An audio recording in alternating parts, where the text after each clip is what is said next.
The time has come for the April 9th, 2020 virtual special city council meeting committee of the whole budget hearing. Roll call, please. Alderman Newsome. Present. Alderman Turner. Present. Alderman Rivera. Present. Alderman Florian. Present. Alderman Taylor. Present. Alderman Bolton.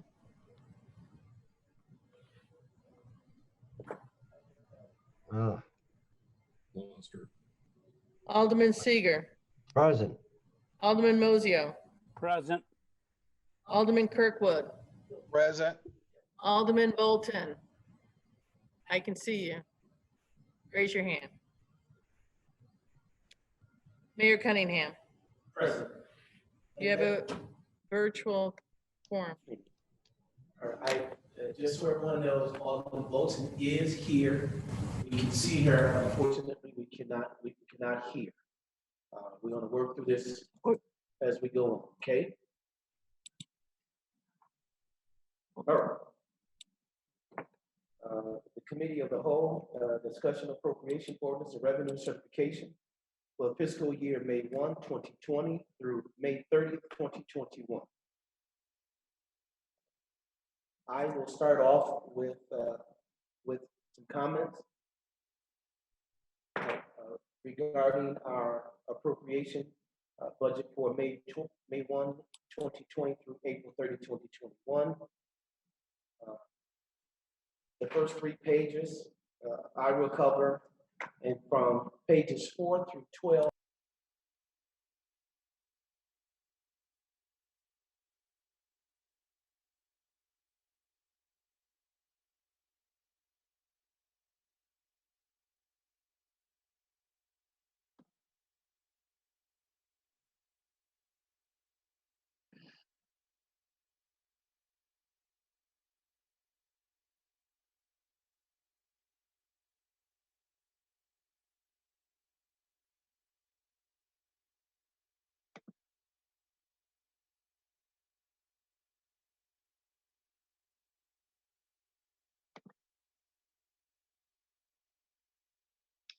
I lost my audio. Can you hear me? Thumbs up or thumbs? I have no audio of you.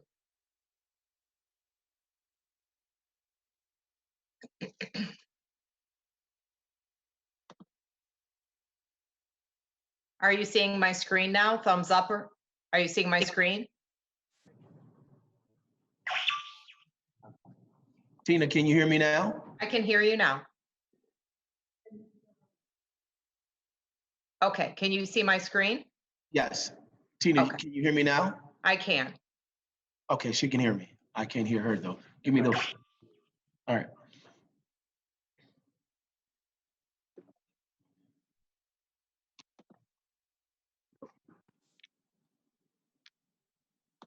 All right, is that better? Yes. All right.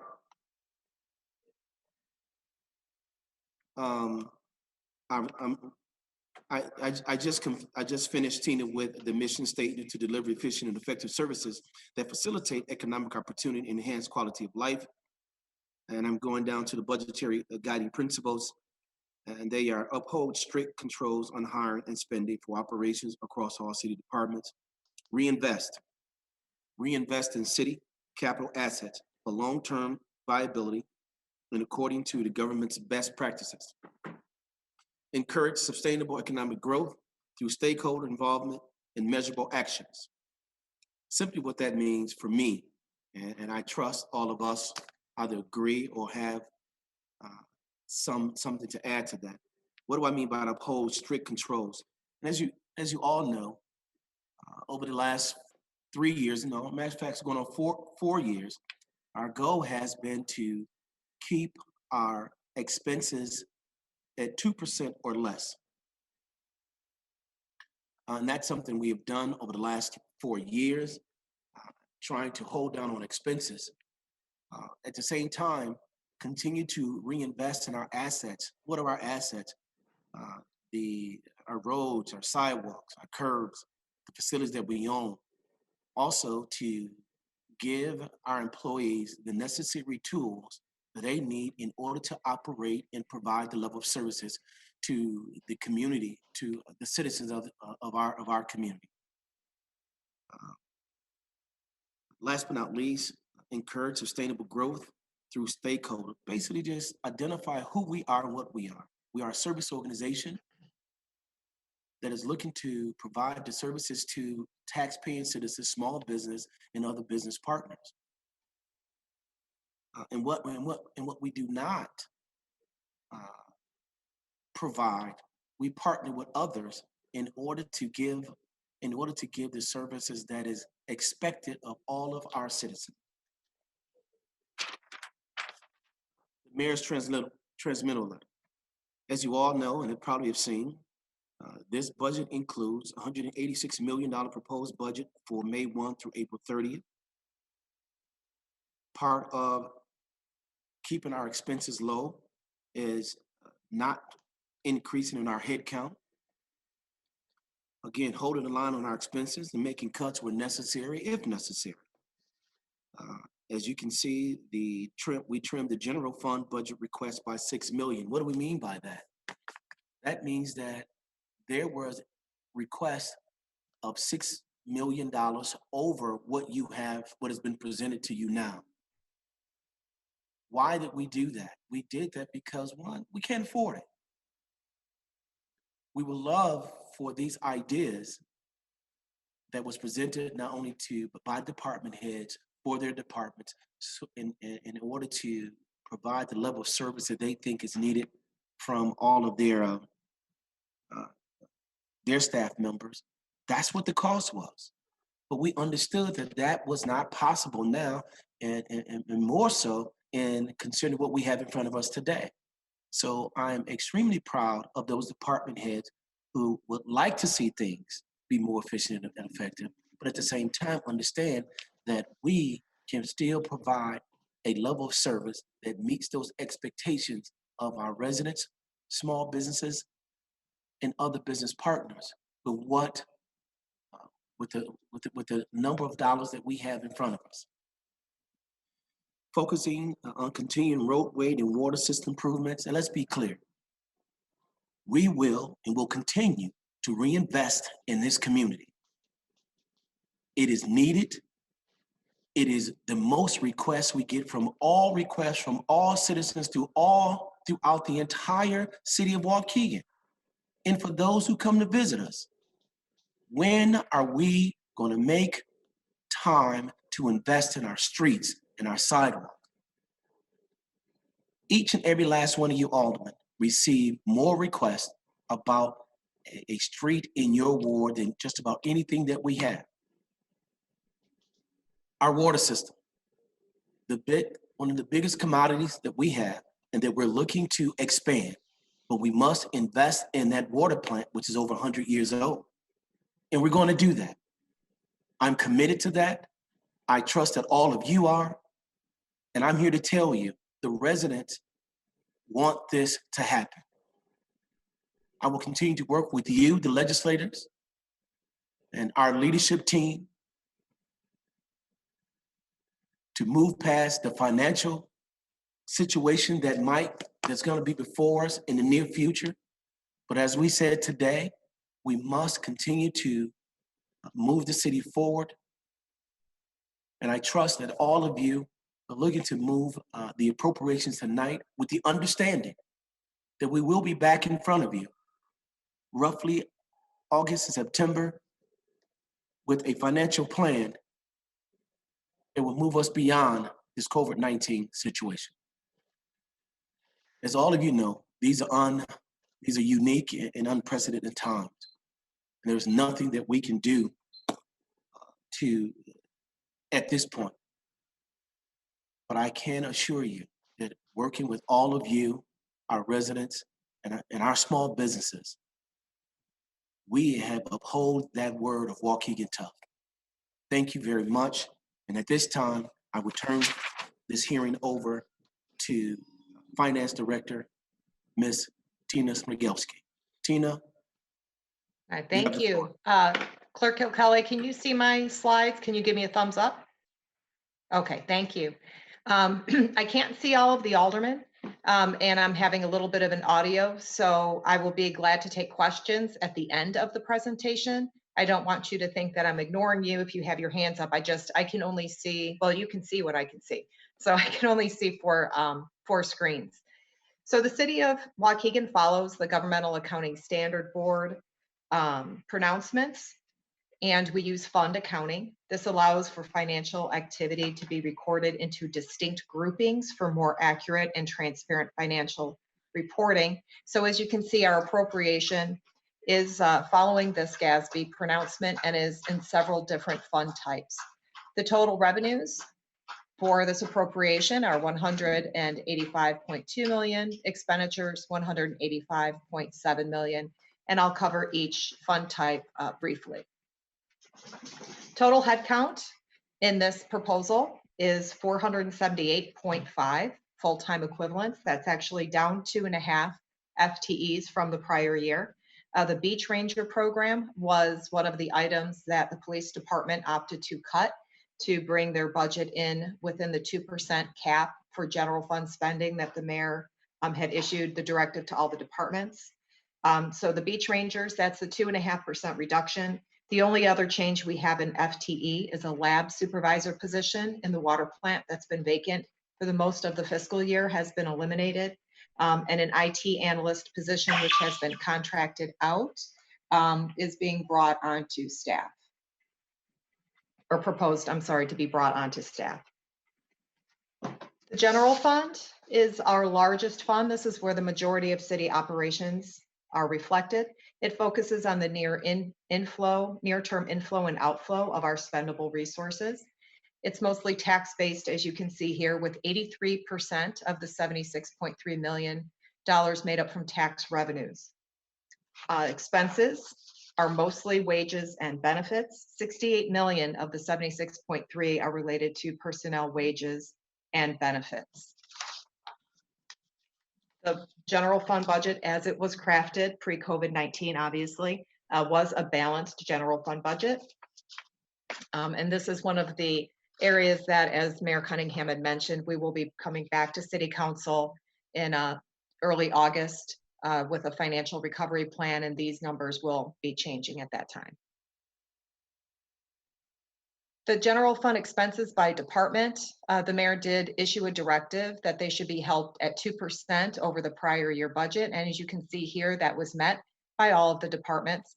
The fiscal year 20 budgets by department, the police department is increasing by 2% or $726,000. And the fire department by 2% as well, by $416,000. Public Works, which is our third largest department, is increasing by 1% for $104,000. And then the rest of the departments combined are just ticking up slightly as well. The special revenue funds are restricted funds. This is mostly grants or revenues. The 24.9 million in revenues versus 23.1 in expenses, but then we do transfer out quite a bit from this fund. The majority of the transfers out relate to home rule sales tax going to pay home rule sale, excuse me, general obligation bonds that were abated in the tax levy adopted in December. While there appears to be a deficit, this is an operating deficit. Structurally, this is not a deficit because there is fund balance that's available for these projects. So we are proposing some purposeful spend down of fund balances. For example, in the motor fuel tax fund, we will be using some fund balances to move forward bridge and culvert projects. We also have some TIF eligible projects that we would like to move forward with. And as I mentioned, there are quite a few grant projects within these funds as well. The capital project fund is the bricks and mortar type investments that we undertake, roads, sidewalks, facilities. Water and sewer type projects are not in these funds. These are specifically the ones that are done using general obligation bond funds. This is going to be done with bond proceeds remaining from 2018. We also did have proposed a transfer in from the home rule sales tax fund as well.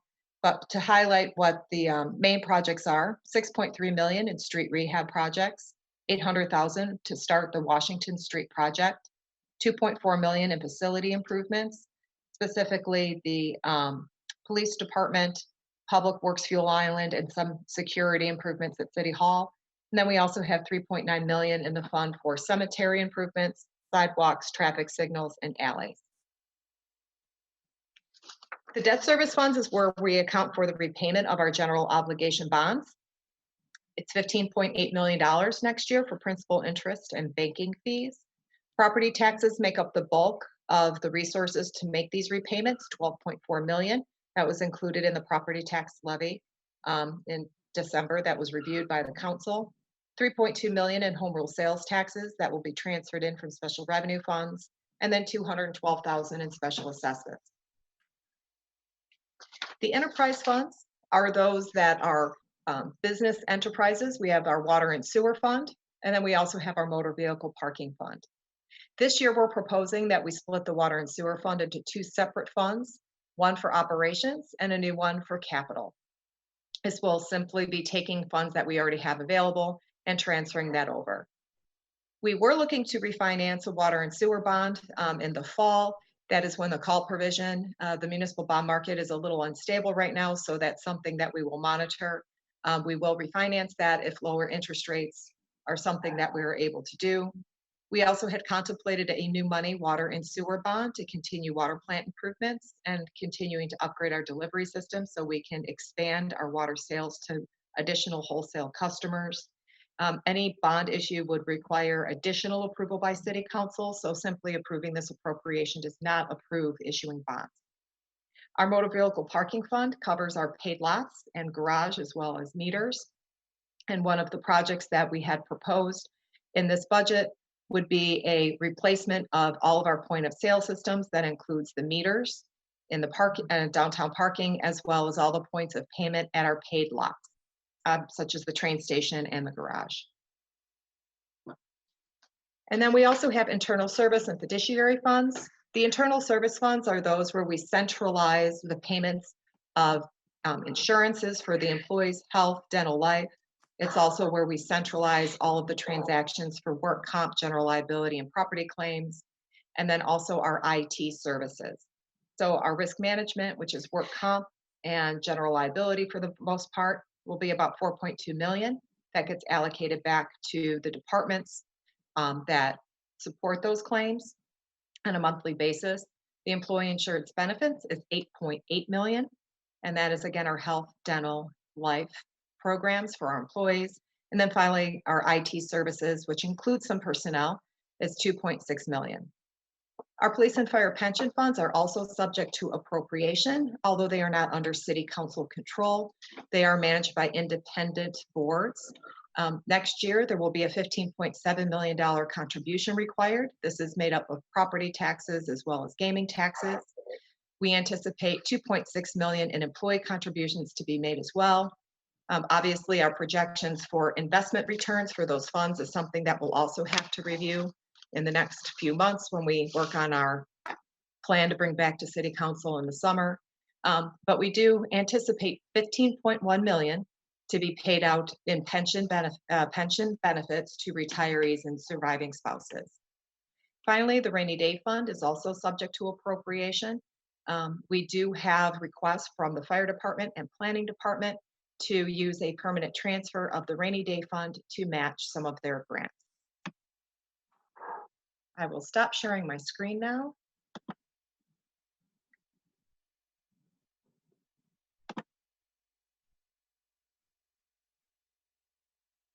And that concludes my presentation. Clerk Kilkelly, I can't seem to mute myself. I don't know why.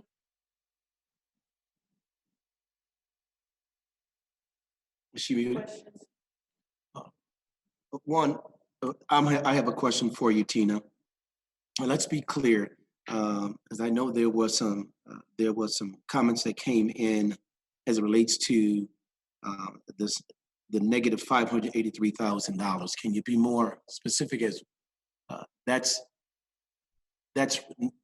really not a negative. That's an accounting way of carrying those, can't carry those dollars over. Can you explain that a little bit, please? Sure. So that's all funds combined, I believe. was that reference?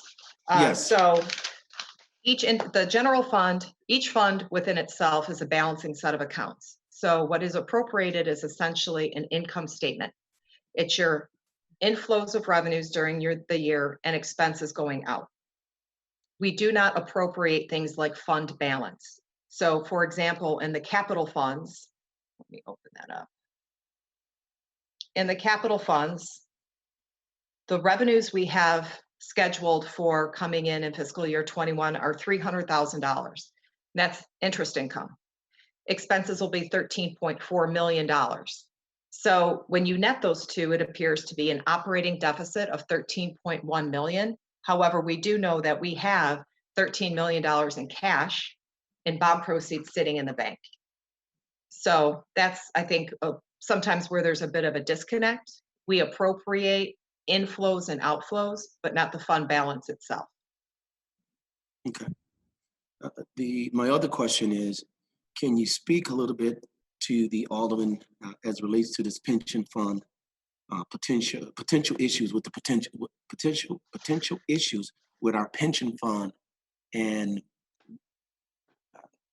where we might have to add more than expected or levy more than expected because of those funds not hitting the investment goals. Can you speak to that a little bit? Sure. So there's two issues that we may be running into next fiscal year. When we did the levy in December, the statutory minimum amount was not fully placed onto the property tax levy. There was a desire to try to mitigate the impact of increasing the levy as much as possible. Mm-hmm. So the plan was to make up that difference with video gaming taxes. We do currently dedicate all video gaming taxes, excuse me, to the pension funds. And we were fairly, what we thought was conservative in our estimates. However, with the video gaming terminals being shut off completely, I'm not sure how long that will continue. We may have a gap in funding that we will need to make up.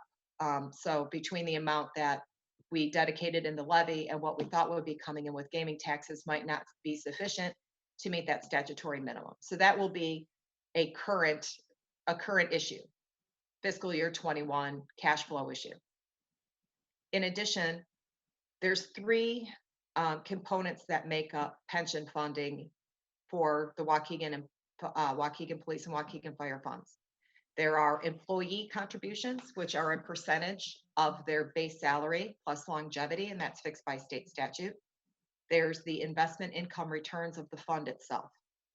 And then the third is the employer or the city contribution. So if the assumption was that the pension fund would have a positive yield of 5.5% to 7.5%, but in fact they have a lower yield or even a negative yield, then the employer contribution will spike. And what we saw after the recession in 2008, 2009, and 2010, there were a couple of years of negative returns. The employer contribution went up by double-digit percentages year over year. So that's something that we may be dealing with in December. I do see that Dr. Schwab joined the Zoom meeting, and I know that's something that he's monitoring very closely, and he was going to try to reach out to the pension boards and see if they had a plan in place for asset protection. Okay. All right. Are there any other questions from any alderman? We have Alderman Rivera. Alderman Rivera has a question. Alderman Rivera. Thank you for the presentation, Tina. Knowing that there's a gap that's going to occur with the pensions, how are we going to make that up? So again, I'm predicting that is going to happen. We don't know for sure. So that would be something that we will be having to work with as a team. The mayor's office, the finance staff, coming back to our councilman with some options for that. And that would be something in our financial recovery plan that we will be presenting to the aldermen formally in early August. Okay, and let me add to that. everybody. We went through this in 208 and 209, 209, 210 with these same scenarios. And I'm here to tell you back then we were looking at, and we levied that amount, didn't we? If I'm not mistaken, is that right, Tina? We just put, Yeah, so that's when we stopped funding all operations through the tax levy. So we did increase it. Like I said, the levy increased double digits, and we used to levy for other types of programs. That's when operations came off the tax levy entirely, and so, continues to be that way. so I'm here to tell you right now, Alderman, the amount of money that it's going to take to offset if those pension obligations, with those, if the returns are not at a level that we expect, the dollar amount that needs to come from us just to hit I want to make sure I say this correctly, hit the state minimum. Is that the auditor state minimum that we must put in, Tina? Correct, the statutory minimum. The statutory minimum. There isn't enough cuts throughout all of our departments that we can add to offset that. And I'm here to tell you, if you're talking, if I want to go back to the 208, 209, I thought we were $5-6 million. Was it, Tina? In I think in 208, 209, I thought it was about 4 or 5 million. It was a significant gap. And if you recall at that time, that's also when we took the garbage collection completely off the levy and placed it onto residents' water bills. So it started off $5 per quarter, and we tried to continue subsidizing that. And then it went to $15 per quarter. But that was very unpopular. It was not very well received by residents, nor did the city council enjoy receiving those calls. But in order to make up that gap, that pension funding gap year over year, one of the items that we stopped paying for, we being the city, stopped paying for, was residential garbage pickup. And that was either a 2 or a 3 year process. And once we stabilized, that's when we put the contract back on the property tax levy where it still is today. Yeah, I just want to understand, everybody understand. The pension situation, if it comes to bear, I'm more concerned about that than anything else, just because of what we've seen in the past. And that's going to be a serious conversation for all of us to have. Alderman Rivera still has the floor. Alderman Rivera.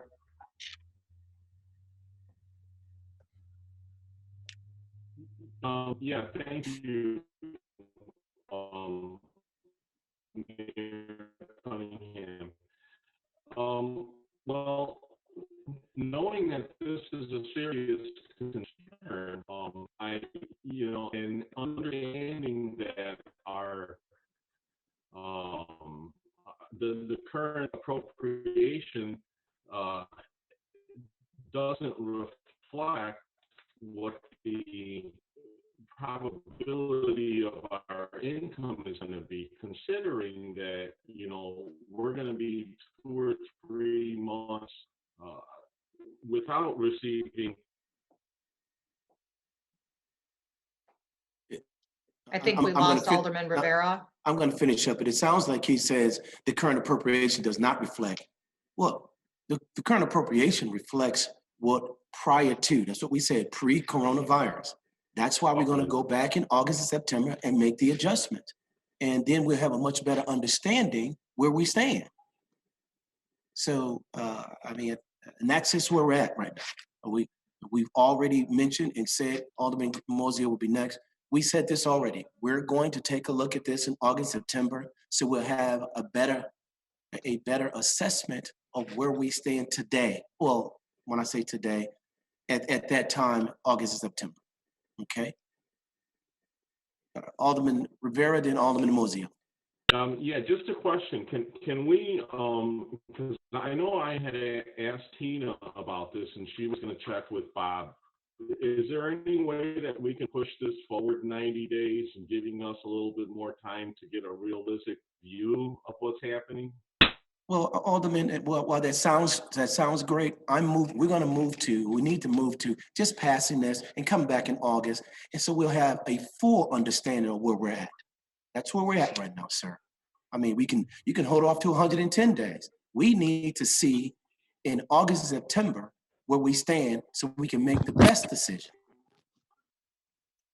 Alderman Moisia. Yeah, just going forward, we've never had a situation like this ever, not only in Waukegan, but in the country.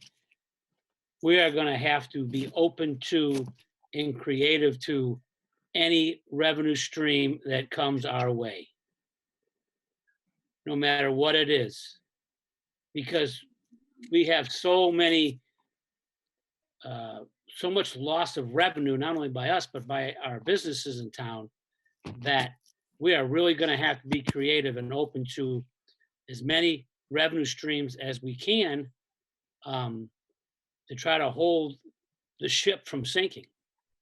I hate to be a little bit of a pessimist, but I mean, we don't know how much longer this is going to go on. We don't know how many businesses may not reopen, how much tax revenue we've lost, not to mention our income tax share from the state of Illinois could take a huge hit. Tina, I mean, we don't know how much revenue we're going to lose. So I think going forward, this is uncharted waters. We're going to have to be open to anything that we can do to do what we can to keep this sink from shipping, or excuse me, this ship from sinking. Thanks. Alderman Taylor.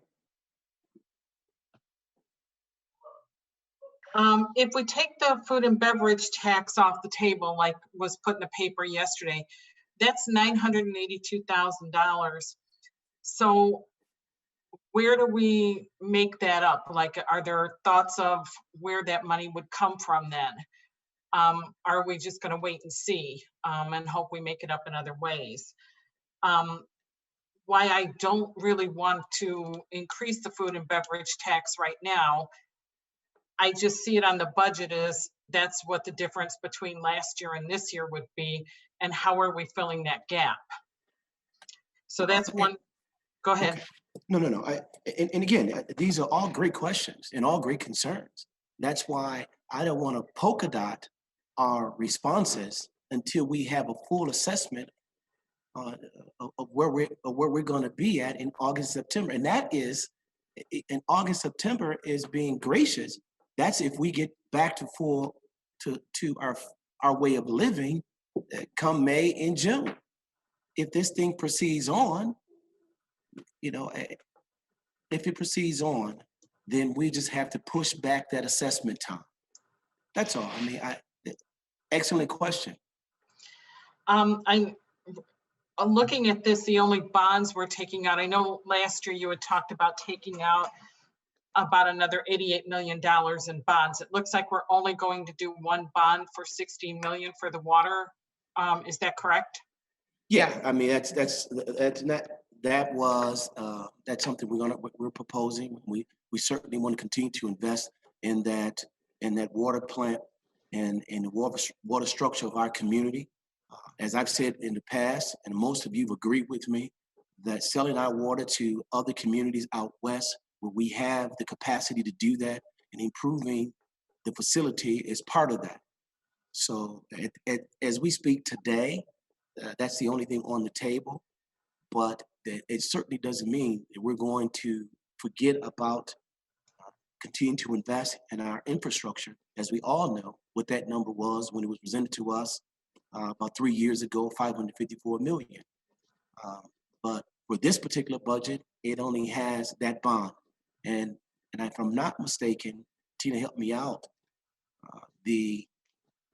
that will not fall upon the taxes. I think we abate that every year, if I'm not mistaken. Is that correct?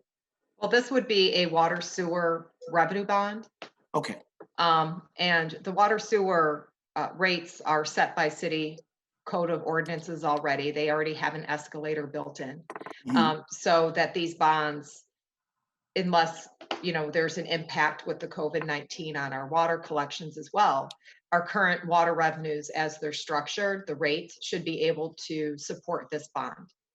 There will not be a property tax pledge. We have not done that with water sewer bonds. They've been entirely supported by water sewer revenues. And when we do issue these bonds, we ensure that there's at least 150% coverage, meaning that we could pay our bonds 150 times over for all of the outstanding bonds. So we were hoping to time this with the refinancing of the outstanding bonds and do a new money bond at the same time. Because we do have the flexibility with a revenue bond, we will be able to size it to accommodate our revenue streams. Okay. And that Yeah, would so- be in the fall. Well, thank you, Tina. So, Alderman Taylor, to answer your question, yes to the bond, but understanding it's not going to, it won't have any impact on the levy because, as we all know, the water fund is probably the best fund that any city has. Certainly for us, it does. But it's just the one bond. Yes, ma'am. Correct. Okay, and then, That I do want to add a caveat to that, and Mr. Long is in the meeting as well. We have been contacted by a developer. There was a TIF that was established, the bridge development TIF in Yes. McGaw Park. When that redevelopment agreement was entered into some years ago, part of the agreement does call for, at some point, if the city can, issue a TIF bond to take that note out. Alderman Florian did pick up on a legal bill associated with that in this bill run tonight. So far, we haven't hit that threshold where we would be issuing a TIF revenue bond. It is not included in this budget proposal, but at some point that may be coming to bear fruit, but that is not currently in the proposed budget. Okay. now don't we also owe them money too? We do, and we record that every year in our financial statements. Okay, We accrue the interest, and I record that as a long-term liability in our financial statements, and we pay them 90% of the TIF revenue collected. So 90% of the TIF revenue projected is in this budget to pay them under that RDA. But we've only been paying them interest so far. okay. So my two other questions is, will we stay with just essential Sorry. hiring freeze? I'm sorry. Will we stay with what, ma'am? Essential spending only and just a hiring freeze till we know better what's going to happen in like 3 to 6 months? At this point, I don't have anybody. We haven't brought anyone on. I know the fire department just brought on 4. I think the police department might have. I think they're going to have a couple open. But I don't see that. I don't see anything happening with that as of right now. And then the last question is are the pensions obligations higher when we do all these promotions and then their retirements are higher, so that affects the funding that we need for that? Does that make sense? Yeah, Tina, why don't you go ahead and answer that question? Unmute her, Janet. Tina's muted. There she goes. Uh-oh. Okay, sorry. Jeannie, I snapped my fingers. No, I'm just... My dog was misbehaving. So the way that police and fire pensions work in the state of Illinois is it's base salary and longevity only. Unlike the civilian pensions, which include things like overtime and cash outs, that is not the case for police and fire. And in the structure that we currently have, the difference in pay between our bargain for lieutenants and our police commanders is pretty close. I'm not sure, Mr. Long might know because he just wrapped up these contracts. I'm not sure what the differential in salary is, but it's within very small percentage points. So yes, there is a pension obligation that's associated. I think it is the last the average of your last 12 months salary or something like that for police and fire. It's a little different than IMRF. But the differential in pay between a police commander and a police lieutenant, when you look at base salary and longevity, it's pretty close. So And I don't know, the, Mr. Long, if you know the differential, it's within a few percentage points, isn't it? I think it's about a 1.25%, maybe 1.5% difference between those two positions. Yeah, I believe that's correct. so what I'm saying is if the higher they retire at, the higher rank they retire at, the more our pension obligations are. Is that correct? That would be a true statement. Yeah. Yes, yes, ma'am. Okay. And that's one of the reasons we're looking at, Greg Morzio and, I'm sorry, Alderman Morzio and Alderman Newsom probably can remember this.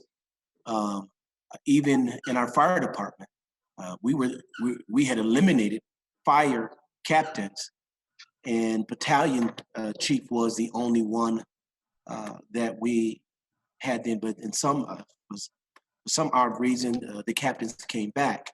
I can tell you this, I look at the battalion chief and the captain, and you have to weigh those out. So it could be something we have to take a look at in the future. Who knows? But right now, that's the structure that we have, and that's what we're governing by, and we're going to just kind of watch those expenses as we move forward, not just today, but in the future. But it's a great question. Anything else, Alderman Taylor? No. All right.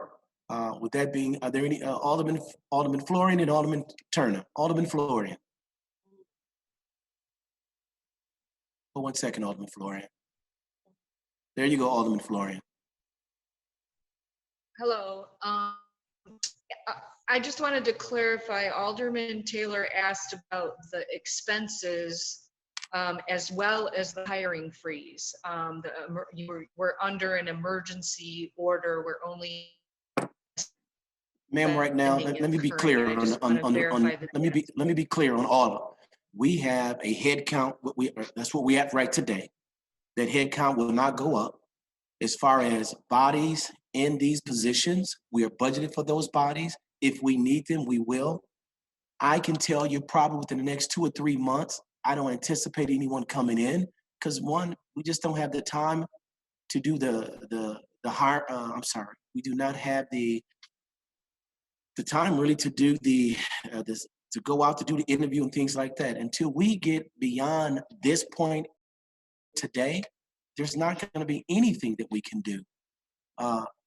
In our dispatch area, in the police dispatch, I think we're going to be down 2, and we cannot be down 1 in that area.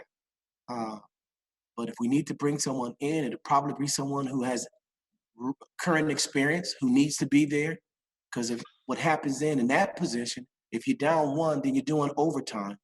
If you're down 2, it's just you're gonna burn out those customer service reps. So I know that's a critical position right there. Obviously, our police and fire, public works, they're kind of they can manage right now. The rest of the positions, we're kind of stagnant right now. They're not up to full speed. So over the next 60 days, if I had to make a bet on that, I can tell you no.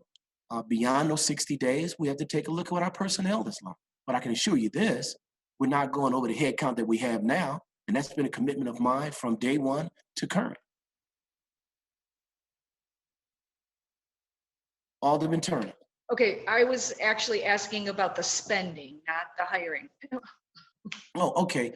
The spending has already been there. Essential spending only, and that's kind of where we're going to be at beyond this point. I want to be clear for all the aldermen. Our spending will be monitored throughout all departments. And why is that? When I came in, 2%. That's the expectation that we have, 2%. Because why? That's where I want to go to from a standpoint of a levy, no more than 2%. If our expenses don't increase 2%, then why should our spending increase beyond that? Unless there's a catastrophic situation, of course, and we all understand those. But that is the goal, 2% across the board, from spending to expenses. So I hope that answers that question. That does not apply just today. That applies beyond. But from an immediate standpoint, Alderman Florian, those who are spending dollars today will be spending dollars if it's not related to this. It is something that is needed in order for that department to function. I hope that answers that question. Yeah, thank you. Yes, Alderman Turner. Great. Thank you very much. Great discussion. I just kind of, as I think about this and looking back through the budget book, and I'm curious how this kind of plays out with our capital spend, right? So we have several improvement projects that were mentioned. A couple that came to mind or that I keyed on were the Washington Street project and the improvements at City Hall in terms of what was it, accessibility and security and so forth. So just thinking of those two as examples, right? Mm-hmm. The general concept of my question is this: if we begin our spend, or our budget is from May 1st through April 30th of next year, and we're going to come back in say August and revisit this our financial situation and portfolio of spend, how far are we going to get between May 1st and August in any of these capital expenditures? Let's take the Washington Street project as an example. Is targeted for an $800,000 spend. So between May and August, how much of that $800,000 spend will we have done? And then we come back and revisit, and maybe we say, well, we already spent $200,000. We can save $600,000 if we stop the project. Might it make better sense now to look at what we are potentially spending and where we can cut or postpone some of these capital projects?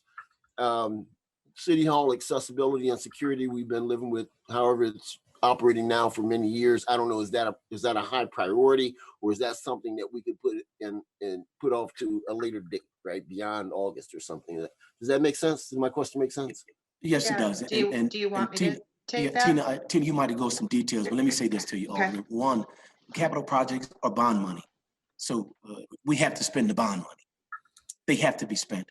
And the capital projects are things that we've laid out over the last 5 years, and that would not affect. When we talk about a deficit, and Tina, this is where you might come in to make sure I am positioning this correctly. When we talk about a deficit or spending, I want everybody to take a look at the top line called the general fund.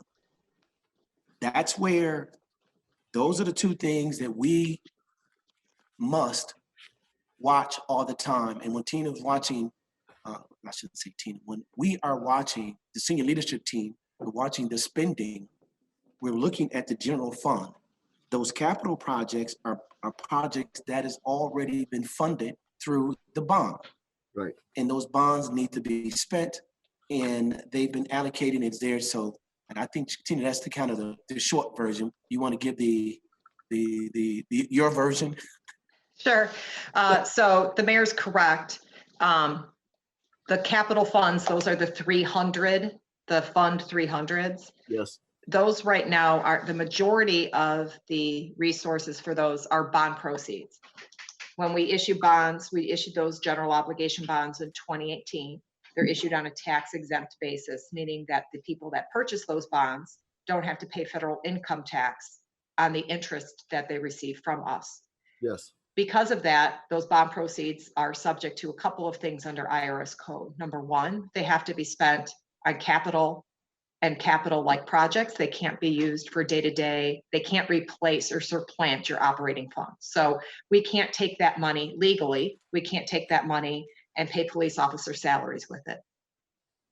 Number two, the arbitrage regulations, there's a couple of different things there. You can't earn more in interest than you're paying. The IRS doesn't like that. And number two, you have to spend the money within a certain amount of time. If all of the funds are spent within 18 months, we never have to do an arbitrage rebate calculation. The IRS is happy with us. You must spend all of those bond proceeds within 36 months of the issuance date. So we're getting close to that. So that's part of the reason that we're dedicating so much of that to the road program. Some of those dollars originally were anticipated for other things like fire trucks or other facility improvements. And we've reallocated quite a bit of that to the road program. The Washington Street program specifically, this is just phase one. This will be a federally funded program for the most part. Phase one is only engineering. It's the preliminary engineering. So we need to still go out to bid for that, or RFP. So we probably won't have spent any of that by August. But if we don't have it appropriated, I wouldn't be comfortable, and I don't know about legal counsel, about going out to RFP to award a contract for something that's not appropriated. And Bob's shaking his head no. So I think that we can't even, well, we can, I suppose, but we really shouldn't even go out to bid for these projects without an appropriation on the books. It just would not be wise. But as far as those capital projects themselves, you brought up the City Hall security and ADA. I'm not sure if we have some ADA issues. Our risk manager is working on that. I know that we've had some issues in the past and been dinged by not having our ADA compliance up to date. But there is some flexibility moving those capital dollars around. But it does have to be capital in nature. Okay, great, thank you. So then the other kind of correlated question to that, then applying, thinking about central services and the head count, which was previously discussed. When I looked through the budget, there were several, and I'm not suggesting that we cut any specific one, but I do have some questions about some positions that, at least on the surface, looked like it might be an opportunity for a reduction in headcount. I'm not going to go into detail about that here. Mayor, I'll reach out to you tomorrow morning with those suggestions or questions about those specific positions, if you don't mind. Sure, that's no problem. And everybody, I want to be clear, and I think you brought up a great point, Alderman Turner. I get more calls when I go to your ward meetings, when we come and I'm out and throughout the community, as most of you are. The most calls that we all get is, when is my road going to be done? Those are the most calls you get. That's it. And we are not going to put this on the back burner anymore. Alderman Taylor, I know we don't have it this year, but in within next year or the year after next, all of us must understand that we need to invest in these communities, in these neighborhoods, and the only way that our citizens can see the value of their tax dollars being spent is through us improving where they live, where they drive on a daily basis, where their friends come in. And I am totally committed to that, and I trust that all of you are. So the investment at that Washington Street project, that's going to take us from Green Bay Road all the way to Sheridan Road. And with the hopes of getting a grant, which we're about a quarter of the way there by having our CIP completed, having our assessment completed, and investing in ourselves. So I know that there's going to be some tough choices to make in the near future. But what is important for us to understand is we're going to do this systematically. We're going to do it in a way that it makes sense and it doesn't hurt our operations and how we provide the service to those residents, small business, and other business partners. Okay. With that being said, with no one having any other questions, I move to adjourn the virtual special city council meeting, committee of the whole budget hearing. Motion by Alderman Mozio, second by Alderman Turner to adjourn. All those in favor, just raise your hand. There's eyes on all the aldermen. All right, thank you. Good night, everyone. Good night. The meeting is adjourned, and you guys want to get some water, you want to just go through? All right, 2 minutes. On the 2 minutes, we're gonna adjourn. I got my water here. I got 2 other bottles. I thought you guys were here with me.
hanging from your chin. Here, look at the ear here.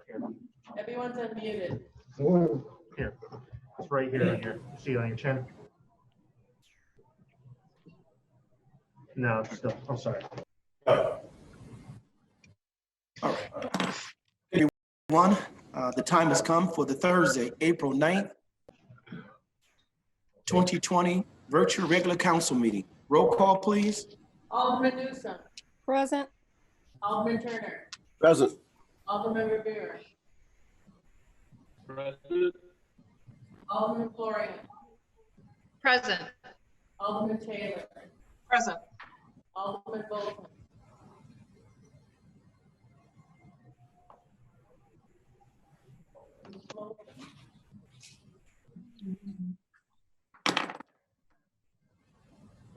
What happened?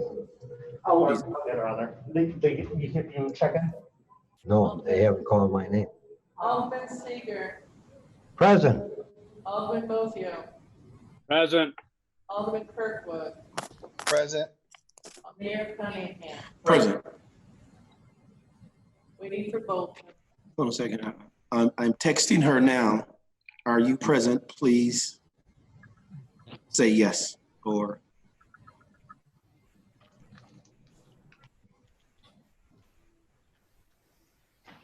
We're trying to get her technical difficulties worked out, everybody. She'll just have to join in. I think Thomas is calling her right now. So Okay. join in, whatever. She's. She might have to just join in up here. Yeah. So, all right. All right.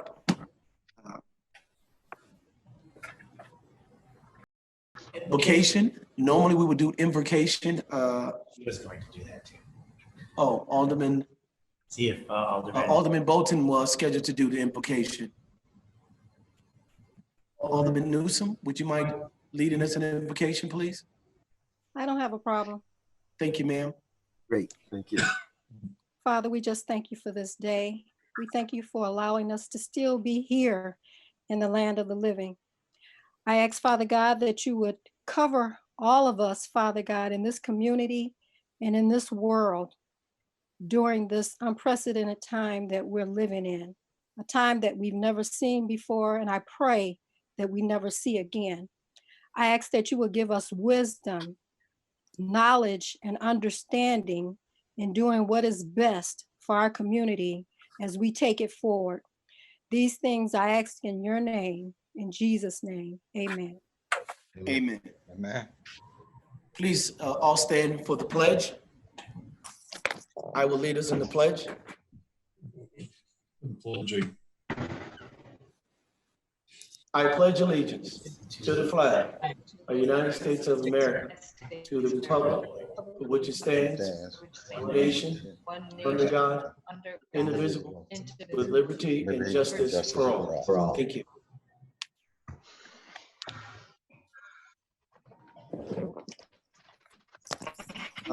Item 1C, mayor's comments. I'm going to say this, and I say this with the full support of all of the legislative body, aldermen in the city of Waukegan. One, that we thank all those who have been adhering to the stay at home, the social distancing, going on into essential places.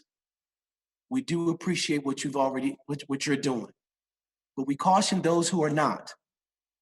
In order for us to move past this, and I'm gonna say not move past, push past this, we all must do our part. And that is either stay at home, adhere to the social distancing requirement, only go to those essential places throughout this community. If we are to get better as a city, as a state, and as a country, we can't do that unless we do these simple things. While they're difficult, they are necessary for us to move past this virus. And that we shall. And once we move past it, then we can get on to our normal way of living. Thank you. And those are my comments today. Resolutions and proclamations, there being none. Item 3, audience time. to read the audience comments that came in. We're going to move the microphone over to Mr. David Motley, the Director of Public Relations for the City of Waukegan. Mr. Motley? Janet has to read quick. In order to comply with the requirements of 5 ILCS 120/2.06 subsection G and the requirements of 65 ILCS 5/8-2-9, and in keeping with the executive orders issued by Governor Pritzker, including without limitation orders 2020-07 and 2020-10, and in furtherance of protecting the public health, taking into consideration the available technology, hardware, and software, as well as the likely difficulties reasonably anticipated of the public to participate remotely, public comment will be limited to pre-submitted communications filed with the city clerk. Any member of the public wishing to make comments or participate in the public hearing on the city must submit such comments in writing or by audio or visual recording to the city clerk not later than 4 p.m. on April 9, 2020. The clerk or her designee shall play or read into the record any and all such comments received. Any comments received that would take an ordinary person more than 3 minutes to read shall be summarized so as to keep them under 3 minutes per commentator. And all comments will be posted in their entirety on the city's website and circulated to the aldermen. So Mr. David Motley, you have 5, I believe, that were received before. Yes, ma'am, there are 5. Thank you. First one is from Patricia Ludwig. Dear council members, as the council deliberates change to the ordinance relating to video gaming in Waukegan, I would ask that the council not approve any measures that expand gaming in Waukegan. For example, the increase from 5 to 6 terminals per establishment. Information has been presented at many city council meetings over the past year that speaks to the negative impact of gaming on the population and the costs to communities. One can only imagine that the impact that the COVID-19 pandemic creates an even larger vulnerable population than previously existed in our city. I've heard the oft repeated argument that we should expand gaming for the sake of the business owners, but why do we not care about the lives of our vulnerable population? I've heard the argument that it is a choice to gamble, and I'm old enough to have heard the same arguments for seatbelts and motorcycle helmets, and to know that sometimes we make decisions for the good of the majority. I'd ask that you do so tonight. On another note, Alderman Kirkwood is 100% owner of a licensed video gaming establishment in Waukegan, according to the disclosures he has filed with the Illinois Gaming Board. It is an obvious conflict of interest for him or any other alderman with similar licensing under the Illinois Gaming Act to vote on measures related to video gaming. Sincerely, Patricia Ludwig. The second is from Carrie Clark. Ready? I got it. Good afternoon. I'm reaching out to you today to let you know how upset I am with all that's unfolding with City Council. The added fees to the liquor license are ridiculous. 73% increase from last year, and now we are closed for who knows how long, and you still expect us to pay that. Whatever happened to helping small business, especially during this pandemic? And now you want to throw another fee at us. A push tax? Come on now. Sincerely and angry, Carrie Clark, Lady Luck.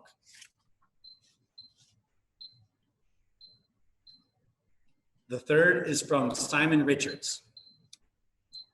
Dear Mayor Cunningham and City Council members, I'm the president and CEO of Thornton's LLC, a regional convenience store retailer operating in 6 states across the Midwest and several municipalities across the Chicagoland area, including 2 in the Waukegan metro area. I write to express my concern over the proposed amendments to Waukegan's video gaming terminal license ordinance and potential actions being taken during this unprecedented time.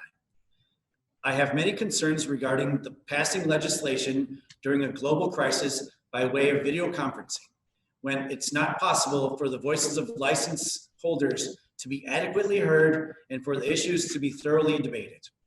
I urge you to postpone the debate and vote of this proposed amendment to a time when interested parties can be in the same room for discussion. The governor's mandatory closure of all gaming operations has impacted revenue for all businesses, including 11 Thornton's locations. Gaming operations were closed on March 16th, and it is uncertain when they will be permitted to resume. During these times, it is unclear how financially stable our economy will be as things are changing from day to day. What we now know, or what we do now, is that revenues are down and costs are up, and increasing taxes on businesses already hit hard by this health crisis and struggling to maintain employment for our dedicated Waukegan team members only enhances the uncertainty of the future. It is unclear when normal operations will be permitted to continue. Therefore, Thornton's is adamantly opposed to a vote for a push tax on video gaming at this time. Thornton's will probably continue to serve the Waukegan community during this most difficult time for our community. I applaud you for the decision to table amendments to increase sales tax on food and beverage in Waukegan, and I urge you to make that same decision regarding amendments to the video gaming licensing ordinance at this time. Sincerely, Simon Richards. The fourth is from Karen Byers. Dear council members, I would urge you this evening to vote no on any expansion of gaming license allowances, increasing numbers of terminals, relaxing distance requirements, and so on. Numerous citizens have offered data to you for months, information describing the ill effects on our most vulnerable residents. It is horrifying to think that we would be less concerned about our unemployed and underemployed citizens after the devastation of this pandemic than about additional traffic for business owners who offer slots. In addition, I continue to object to Alderman Kirkwood participating in any gaming licensing and regulation votes. He is a businessman with obvious conflict of interest in these matters. Thank you, Karen Byers.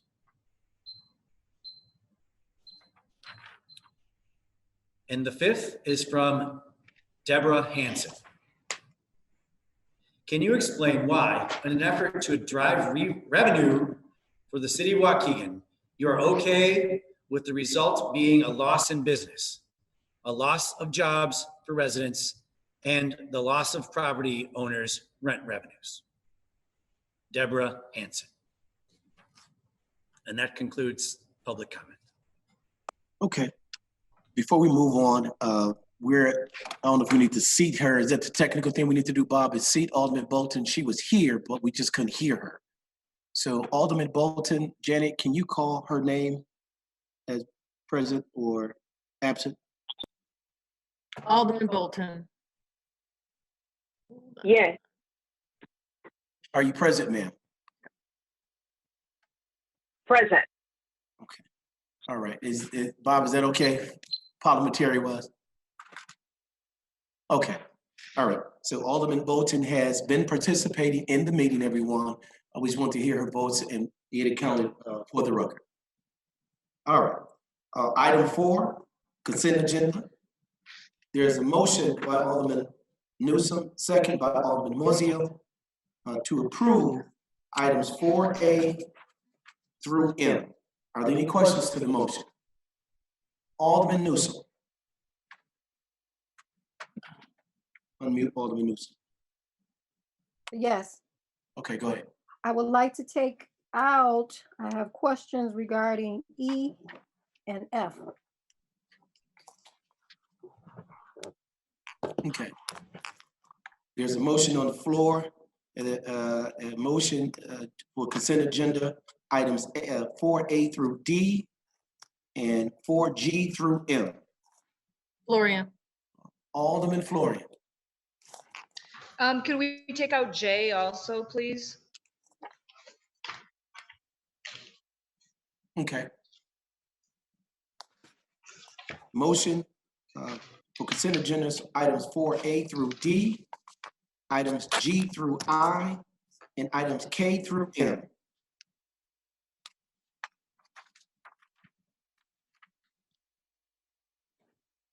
Roll call, please.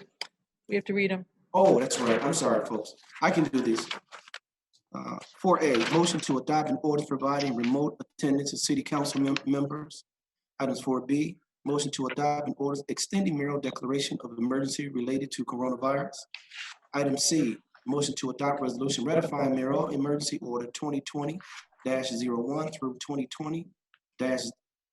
2020-113 inclusive. Items D, motion to approve regular meeting minutes from Monday, March 2nd, 2020.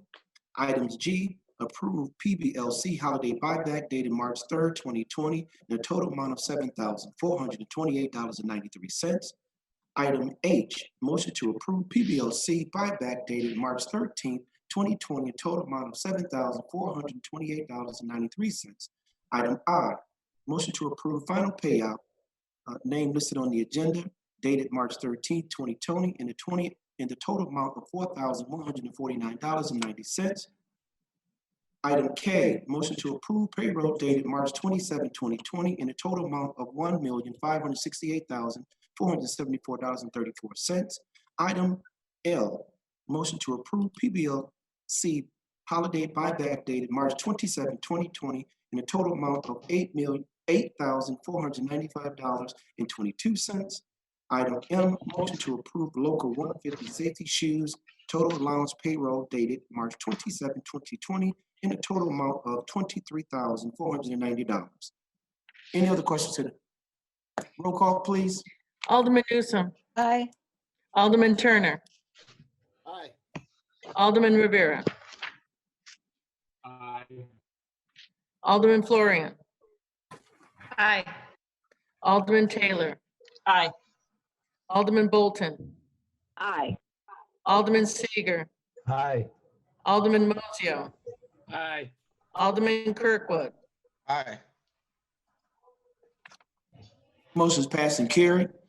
Item A, item 4E, motion by Alderman Mozio, second by Alderman Turner. Correction, Alderman Kirkwood. For conditional use permit for upper story residence at 1220 1220 West Washington Street. Alderman Newsome. Yeah, I had questions regarding this item. Why didn't it go through a committee? It did. Which committee? It went through the planning and zoning board, I believe. Yeah, the planning and zoning board. Only the board, but it didn't go through a council, a committee. That's possible. I don't remember it going through a committee, no. No, it didn't. It probably would have went through the committee now. I can say this, where it is being proposed, we have existing homes above businesses right now. And that will be right if you go at Edison Court going west on the north side. I don't know what's that side street right there, right past Booners. That's where we're talking about. It went to Planning and Zoning Commission. It would have gone through tonight. This is Noel was texting me. I'm sorry. That's what I thought. It would have gone through tonight. So that was the only reason. Other than that, it wasn't. And because we have existing things that are going on there, we didn't anticipate to be a problem. I know Alderman Kirkwood. I'm sorry, Alderman Newsome. That someone answered your question? I'm okay. All right, Alderman Kirkwood. Well, I had the same concerns about that particular item. I like to, since it's in my ward, I like to hold that over so that I could investigate that a little more. Okay. Items 4E is being held over to next council meeting. Okay. Items 4E, motion by Alderman Mozio, second by Alderman Turner. Conditional use permit for upper story, correction. I'm sorry, 4F, I apologize. Zoning calendar number 2603, adopting the 2020 zoning map. Alderman, Use that 2020 zoning map. the 2020 zoning map, all we're doing is just updating all our current zoning Mm-hmm. to conform with the past map. So we're just updating the map. And I don't know the last time the map was updated, but those would have been basically attachments to that. Is that correct, Bob? So now we're including those into the existing zoning map, today's zoning map. That's correct. You update your map you're supposed to do it every year, as long, or at least every year if you've had zoning changes within that year. Okay. We've annexed some property, we've rezoned a couple of pieces, so you do have to do it. Okay. Because all this map does is reflect decisions that have already been made. Okay. Any other questions to the motion? Roll call, please. Alderman Newsome. Aye. Alderman Turner. Aye. Alderman Rivera. Aye. Alderman Florian. Aye. Alderman Taylor. Aye. Alderman Bolton. Aye. Alderman Seager. Aye. Alderman Mocio. Aye. Alderman Kirkwood. Aye. Motion by Alderman Newsome, second by Alderman Florian. Approve, wait a minute, J, right? Approve vendor payments dated April 6, 2020, total amount of $2,482,333.53. Alderman Florian, you had a question? Yes, I wanted to pull out check number 474. It's our tax rebate check, sales tax rebate check to HD Supply. I just wanted to be able to vote no on their check. I would vote yes on everything else, but I want to pull that one out. All right, so you're voting no to the HD Supplies? Yes. Okay, all right then. So you just want to vote no on that particular item? Yes. All right, Bob, make sure I'm doing this right. So we're gonna pull, what's the check number, Alderman? 484874. 484874. Okay. What's the dollar amount on that, ma'am? $415,000, $224,034.34. And 34 cents, right? Yes. All right. I'm going to say it like this, and Bob, make sure I do correctly. There's a motion on the floor to amend vendor payment dated April 6, 2020, a total amount of $2,482,333.53. That motion will be amended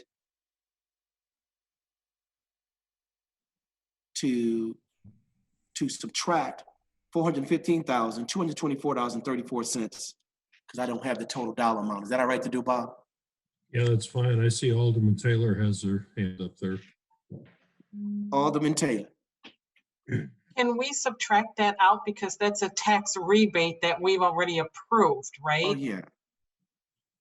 So can we take that out of there? Right. Well, we're going to need to vote on it separately. We can take it out of this bill run, but I would ask that it be voted on separately.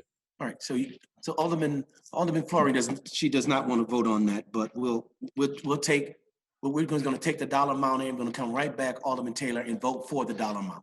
Okay. So we'll be okay. All right. So there's a motion and a second on the floor.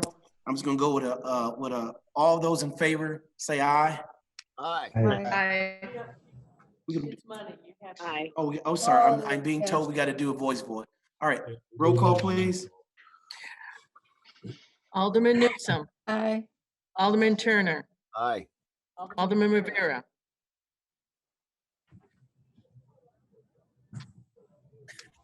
Put his thumb up. Yeah, thumb up. Alderman Florian. Are we voting on You're voting to take it out, rest of the ma'am. bill? Your vote is aye to take out. Okay, aye.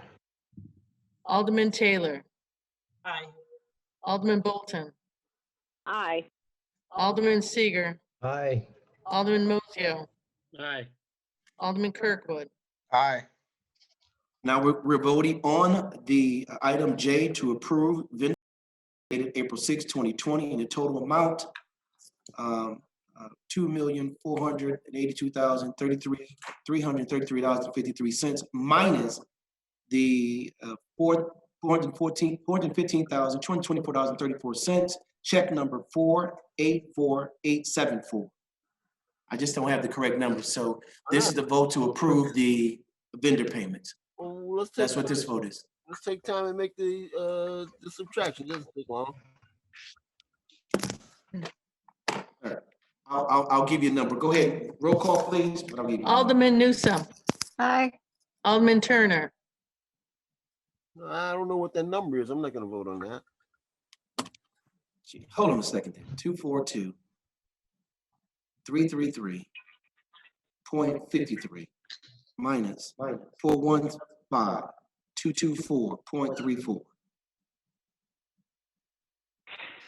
$2,067,109.19. Okay. Alderman Newsome, motion on the floor is to approve vendor payments April 6, 2020 in total amount. Alderman Newsome, can you say that number, please? $2,067,109.19. Roll call, please. Alderman Newsome, Aye. Alderman Turner, Aye. Alderman Rivera. You need to unmute him. Unmute him. Yeah. He's muted. Oh, he is. Aye. Okay. Can you hear me now? Yes. Alderman Rivera. Alderman Aye. Florian. Aye. Alderman Taylor. Aye. Alderman Bolton. Aye. Alderman Seager. Aye. Alderman Mozio. Aye. Alderman Kirkwood. Aye. Motion's passed and carried. Item 4J to approve vendor check number 484874, total amount of $415,224.34. There's a motion by Alderman Newsome, second by Alderman Taylor. Any questions to the motion? Roll call, please. Hold on, Your Honor. Oh, Your Honor. Yes, sir. This is for Bob. Yeah. This is a legal binding ordinance that we passed for a sales tax rebate, correct? That is Yes. correct. If we all voted no, how fast would we be in court? Tomorrow. Okay. I think we understand. Probably Monday, actually. Tomorrow's Good Friday and the court's. There's actually no court, so that would really be a problem. Yeah, You would probably really make a judge pretty mad. Yeah, that would be a problem, Alderman. yeah. Well, I think we do owe Alderman Florian the courtesy of allowing her to kind of tell us why she pulled it out, what her concerns are. Alderman? Yeah. What was that? Alderman Florian, would you do you want to explain your vote, ma'am? I don't know if you do or not. I just don't like the idea of these tax rebates, and I felt like I wanted to make a point by pulling this one out and letting people know how, I don't know that everyone goes through this check run carefully, and I wanted people to see exactly how much this costs the city to do this tax rebate. Wow. Excellent point. Well, and let me counter that. I shouldn't say counter that. Let me just give the position, not only the city of Waukegan, but all communities. This is going to be the way you do business. It might not be liked, and it might not be the best way, but it's one of the ways that other communities entice business to come in. I believe me, I don't think anyone likes it. We just take a look at what we're going to do with this bond. That bond is going to be roughly 40 million. Is it, Bob? What is that bond for McGaw Park? There are a couple of them that go together, but they add up somewhere in the $35 to $40 million range. That's going to be $35 million. This is one of the ways that communities have to entice them to their community in order to do business in. And that's just, it's not nice. And it's sometimes it's difficult to explain these, but it's harder to explain when other communities are able to bring these type of businesses to them or keep them. That's a harder sell.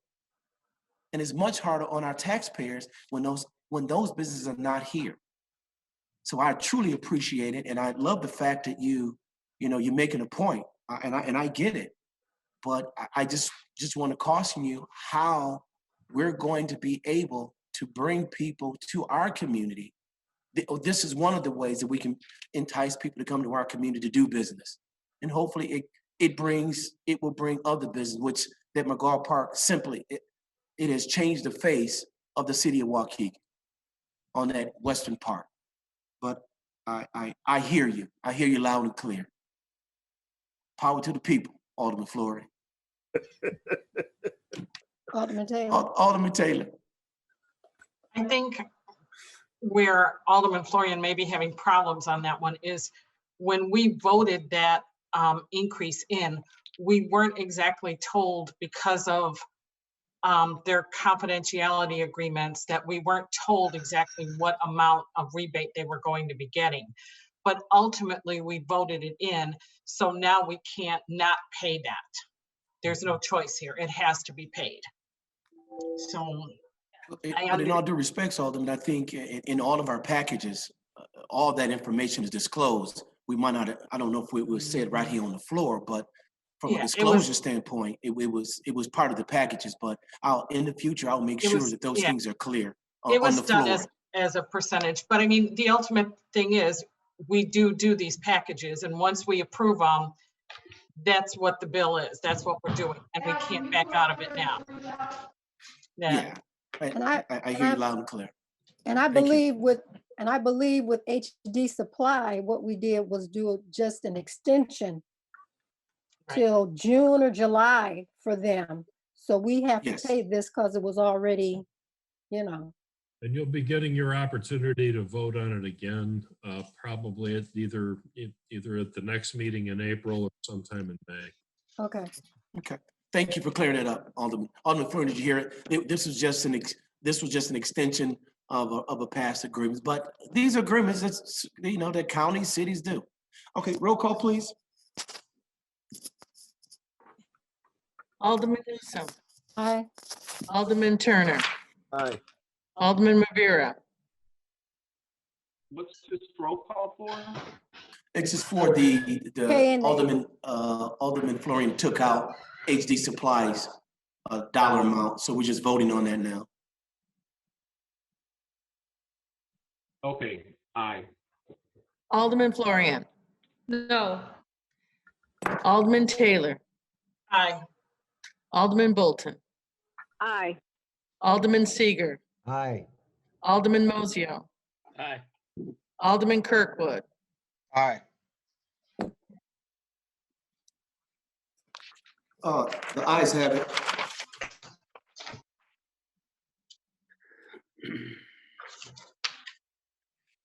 Item 7.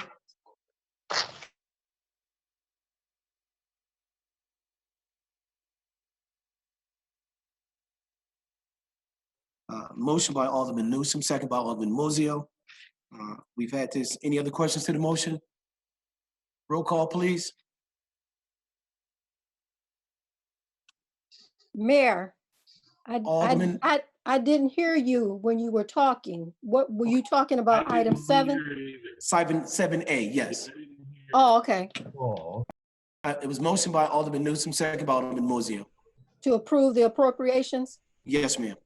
Oh, okay. Aye. Alderman Newsome. Aye. She said aye. Janet muted herself. Alderman Turner. Aye. Thank you. Alderman Rivera.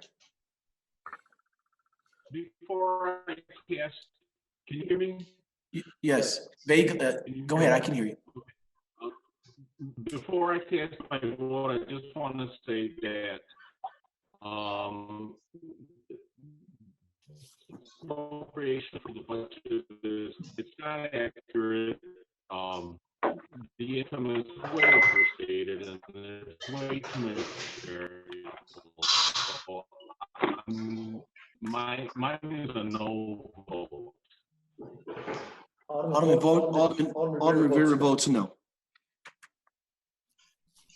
Alderman Florian, No. Alderman Taylor, No. Alderman Bolton, Aye. Alderman Seager, Aye. Alderman Mozio, Aye. Alderman Kirkwood. Alderman Kirkwood, Aye.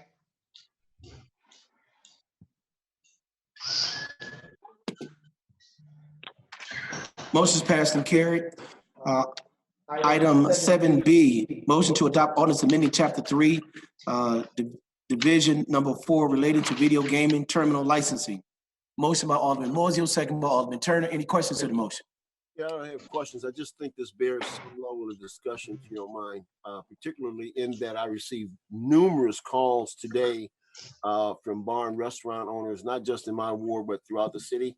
And additionally, I received a letter. I think everyone else was copied on it, and it was, I believe, signed by 25 business owners that raised concerns about the push tax in particular. And I just thought maybe we take this opportunity to explain in clarity what that is and how it applies, who it applies to, et cetera, et cetera.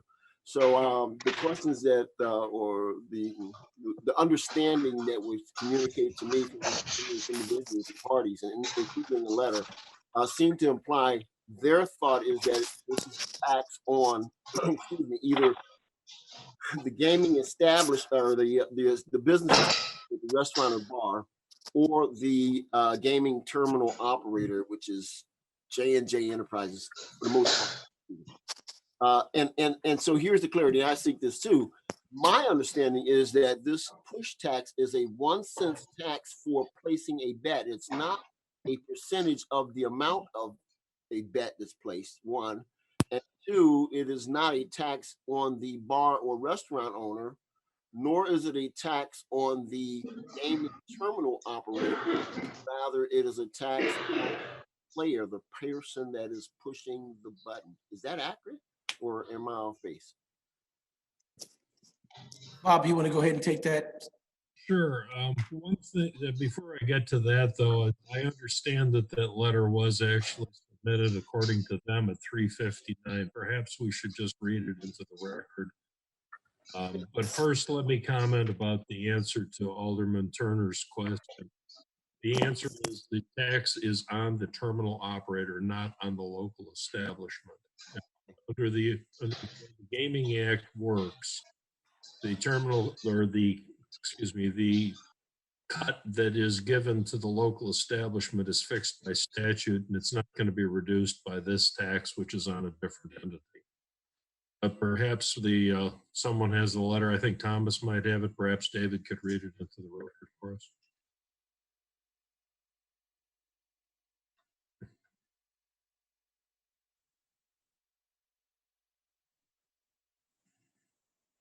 I understand. It's a lengthy letter. Can we place it in the file, Bob, and just give it to Alderman to read? If it's too long to read into it's 2 pages.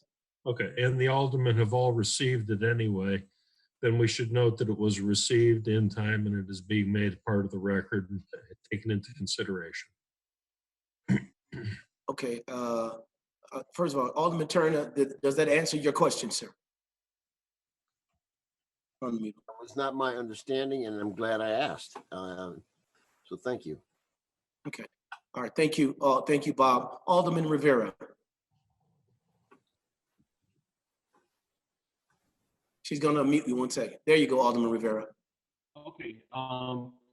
Yeah, my question is to Bob regarding the bill that's downstate to stop this push tax. Have you had a chance to review that? Yes. I've reviewed, but it's just a bill. It's nothing more than just a proposal before the legislature. And as far as I haven't heard that it's going anyplace. Whether it does or doesn't is going to be up to the General Assembly in Springfield when it reconvenes. I'm not even sure when it's going to reconvene at this point in time, frankly. I think Okay. beyond a bit of a hiatus for a while.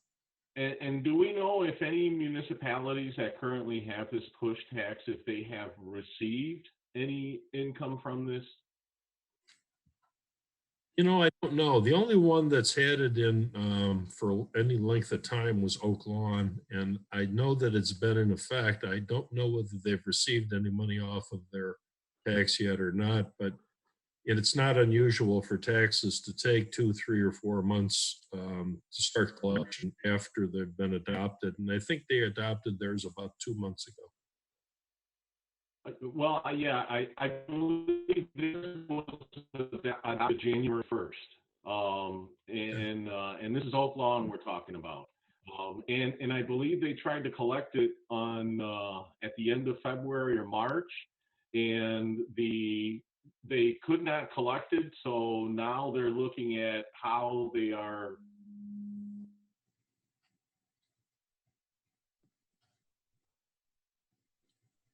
Sorry, you broke up there and kind of the conversation kind of stopped. I assume you're asking, are they going to follow litigation or do something to find a way to collect on this? Is that what we're talking about?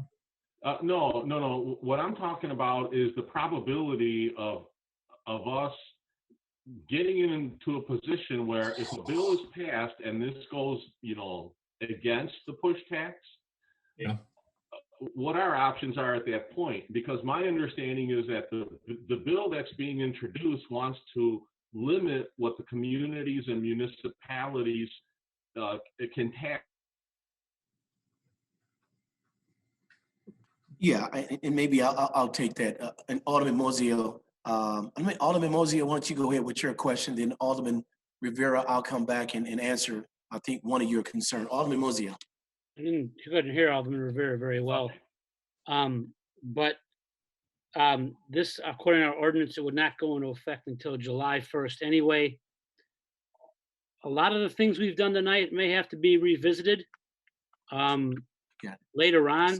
We don't know what's going to happen, again, like I said, but this is just another revenue stream that's available to us, no different than going to Starbucks and getting a cup of coffee, and we have the food and beverage tax on that. It's a similar situation, a similar analogy. When I talked to the folks at Oak Lawn, that's what they told me. It's no different than basically a food and beverage tax or a gasoline tax. It's the same theory. So I don't know why it wouldn't hold up. I know there's going to try to be some legislation from the terminal operators. It's not from the local businesses. I got a lot of calls today too, Alderman Turner. I talked to Bob. I've talked to Oak Park. It's not from their local businesses. It's not they can't change. They can't take it out of the local business. So that being said, I also was going to make an amendment to this motion. On there, we have raising the licensing fees for 3% a machine yearly for 10 years. I think 10 years is too long. That's crazy. We would never raise fees for 10 years. None of us have a crystal ball that long. I would be happy to go to 3 years and then revisit it after that. Hell, we may have to revisit it in January. We don't know what we're going to have to do. And if that's not anybody's appetite, then we'll go with the 10. Maybe we'll just go with the 10 years. But I'd put that in there as an amendment. I'd like to go 3% for 3 years. But if no one has the appetite, then we go 10 years. But who knows what's going to happen in 10 years? I don't know. That's an awful long time to set a fee schedule for somebody. I don't think the utilities even do that. We don't even do it with. I don't even do it with our water rates. But that's just something to chew on. But that's it. Thank you. I'll come back to Alderman Mosio's question to amend. But Alderman Rivera, while I know that's a concern of yours, however, there's two things that I think we need to look at. One, we still have home rule authority, and this bill cannot supersede that at this point in its current form, to my understanding. The other thing is,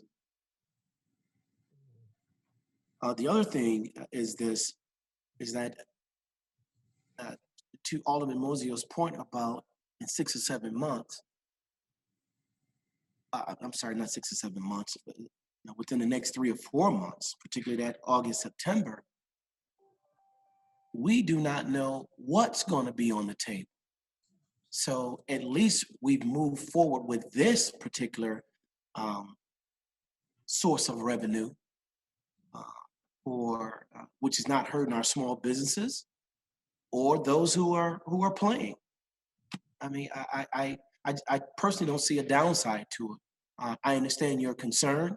I do understand your concern, but I just don't see a downside to this particular push tax. So I know Alderman Mozio had brought this to our attention a while back, and we looked at it, and it just seems like, just to me, a very good option from a standpoint of revenue for our community. Alderman Rivera, you had your hand up, sir. Yeah, just one last statement. The downside to this is that the people that are pushing this bill are the people that are being affected by it. So they're going to push strong and hard. These are the people that pretty much, wrote the gaming rules that we have in Illinois. So the probability, in my eyes, okay, and this is just my opinion, the probability of this happening and then municipalities being stuck with whatever is there is very high. We're banking on one option, and then we're going to be left with no options at a later date. Where we do have options right now, which I've talked to Alderman Mozio about at length. But it seems like the push tax is the more popular way to go, and I totally understand. I just want, for the record, to be heard and to be understood that the probability of this thing happening is very high. Well, and I agree with you, but again, with us having all I had. Thank you very much. No problem. But and it just so you understand, if it does pass, cities like Waukegan have home rule, so it can pass. It still won't affect us. Unfortunately, for those communities who are smaller, and if you take a look at those communities who are pushing those in there, they are smaller. It doesn't affect us. So I think it's a win-win for us at this point. But to your point, I certainly appreciate the fact that you brought those up and trying to look out for those video gaming operators. A little bit reversing what you're used to, but it's there. Alderman Rivera. Well, I don't think I'm looking out for the operators. That's not the point that I was trying to get across. But one more question. Oak Lawn, aren't they a home rule community? I don't know. Are they? Oh, it won't affect them either. It won't affect them either. But the suit is brought directly against them. Well, I mean, suit can be brought against anybody. It's just who wins in court. Now, if the judge says one thing, if the judge makes an order, that's a whole new different. But we're talking about legislation. So legislation is totally different than an order from a judge. So if a judge tell us tomorrow is no, then it's no. But I think your point was that there was legislation down there, which it is, that does not have any movement. And do they have lobbyists? Yes, they do. But understand, Illinois Municipal League is our lobbyist. We have our own lobbyists, and we have our own representatives. And let's be clear, I think no one is going to be so sensitive to these video gambling individuals when it comes to this particular portion. But it is something that we we must consider. I mean, we must be on the back of our minds, and it's good that you brought that out. So with that being said, we have a motion on the we have an amendment request on the floor.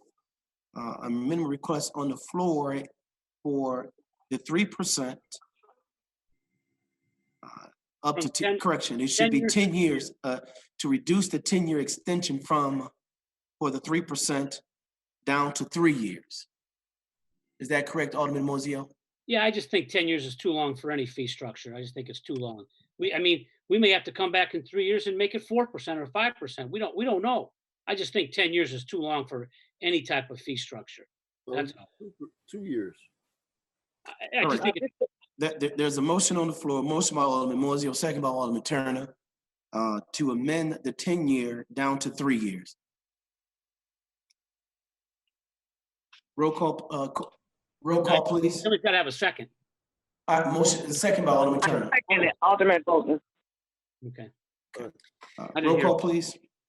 Alderman Newsome. I'll vote for the amendment from 10 to 3, but okay. Alderman Turner. Aye. Alderman Rivera. No. No. Yes, his vote was no. No. Alderman Florian. No. Alderman Taylor. I'll vote for the amendment. Alderman Bolton. I vote for the amendment as well. Alderman Seager. Aye. Alderman Mozio. Aye. Alderman Kirkwood. Aye. Motion is passed and carried. So the motion on the floor to adopt the ordinance amending Chapter 3, Division 4 relating to video game internal licenses. All right, with the amendment of from 10 years to 3 years. Would there be any other discussion? Roll call, please. Alderman Newsome. Okay, I spoke with Bob earlier today, and the fact that there's 3 components in this amending of this ordinance, I have no problem with the push tax, but being that the 6th video machine is included in there, my vote has to be no for the whole thing. Alderman Turner. Aye. Alderman Rivera. No. Alderman Florian. No. Alderman Taylor. I'm a no vote. Alderman Bolton. Aye, because I understand it really would benefit the city. Alderman Seager. Aye. Alderman Mozio. Aye. Alderman Kirkwood.